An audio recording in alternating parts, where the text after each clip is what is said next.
నువ్వు ఏసు రక్తమే లేదు లేదు లేదు, ఇక్కడ నన్ను రమ్మన్నారు అందుకే వచ్చాను. నిహమ్య గాడు రమ్మంటే వచ్చాను. అరే ఏసే లేదు లేదు, రేవంత్ గాడు సినిమాలు చూడకుండా ఉండలేదు అందుకే వచ్చాను. రేవంత్ ఎలా ఉన్నావు? అమ్మోళ్ళ ముందు నటన చేస్తావు, స్కూల్లో ఇంకా జీవిస్తూ ఉంటావు. కార్తీక్ గాడు అంటే ఇంకా ఇంకా ఇష్టం. అన్నా చూసావా, ఎవరైనా మంచి చెప్తాడన్నా. అబ్బా అరే ఆడు మంచోడు కాదురా, ఏసే నిజమైన దేవుడు, ఏసు రక్తం చేయమని చెప్తాముడు, ఆడు పోతాడు. లేదు లేదు హాటి, నువ్వు రవితేజ మాటలు వినొద్దు అన్నా. లేదు, తులసి కూడా నాకు చాలా మంచి స్నేహితురాలు అందుకే వచ్చాను.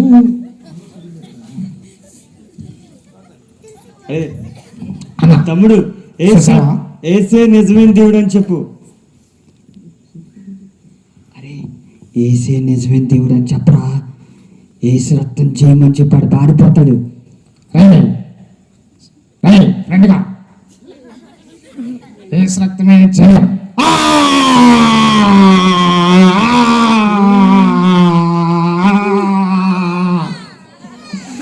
చూసావా, నేను ఇప్పటి వరకు ఎవరితో స్నేహం చేసా తెలుసా? ఏంటన్నా వాడు ఏసు రక్తం అని కానీ వెళ్ళిపోయాడు. ఆడు సాతాన్ రా, నీ లైఫ్ని పాడు చేయడానికి వాడే. నువ్వు సంఘంలో ఎదక్కుండాలంటే వాడే. అన్నా నేను వాడి భయం లేదని చెప్పాడన్నా, అసలు భయమే లేదన్నాడు. ఇప్పుడేమో అని వెళ్ళిపోయాడన్నా.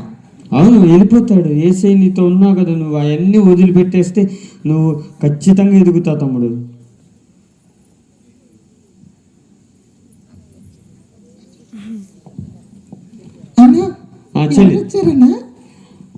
మీ తమ్ముడితో పాటు వాళ్ళ ఫ్రెండ్ అన్ని సాతాన్ గడుతో స్నేహం చేస్తున్నాడు. నేను చాలా సార్లు చెప్పాను. అవునాక, నువ్వు చెప్పింది కరెక్టేనాక.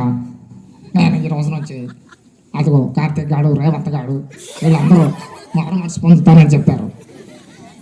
అన్నా అన్నా వాడు అంటున్నాడు, అరే నా పేరు అందరి ముందు చెప్పేవేంద్ర అంటున్నాడు అన్న.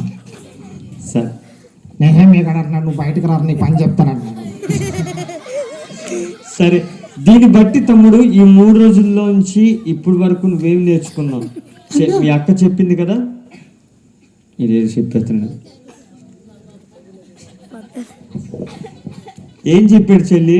అన్న ఈరోజు తన పాపాలన్నీ ఒప్పుకుంటానని చెప్తున్నాడు. అబ్బా బాబా, దేవుని స్తోత్రం. అన్నా యేసు రక్తం ప్రతి పాపం నుండి పవిత్రంగా చేస్తానే వాక్యం నాకు చాలా నచ్చిందన్న. ఈరోజు విన్నావా? అందుకని ఈ రోజు నా పాపాలన్నీ యేసు ప్రభు పాదాల దగ్గర ఒప్పుకొని రేపు నుంచి జక్కేలాగా జీవిస్తానన్న. అబ్బా బాబా, జక్కేలా జీవిస్తావా? అవునన్నా. మా తమ్ముడు మారినందుకు చెప్పలు కొడదాం అందరూ. అన్న నాకు మా తమ్ముడు ఈరోజు ప్రభువుని నమ్ముకున్నందుకు చాలా సంతోషంగా ఉంది. ఓకే చెల్లి, ఓకే. చూడండి, నా కోసం మా తమ్ముడి కోసం మీరు ప్రార్థన చేస్తే ఇంకా ప్రభు చిత్తం అయితే మళ్ళా కలుస్తాం. అందరికీ వందనాలు. వందనాలు చెప్పండి. తమ్ముడు చెప్పరా. భోజనాలు ఆరిపోతుంది, నేను కబురు వస్తుంది, తొందర ప్రార్థన చేయనా? సరే తమ్ముడు. మేము అంత దూరం నుంచి వస్తే మాకెళ్ళి చూస్తలేదన్నా. భోజనాలు ఎక్కడ ఉన్నాయని అందరూ అటే చూస్తున్నారు.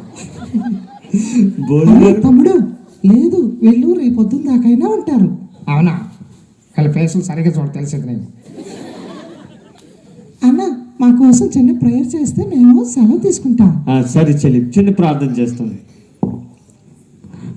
ప్రార్థన కళ్ళు మూసుకున్నట్లయితే ప్రార్థన చేయండి. పరిశుద్ధమైన తండ్రి, స్తోత్రములు నీకు వందనాలు అయ్యా. ఈరోజు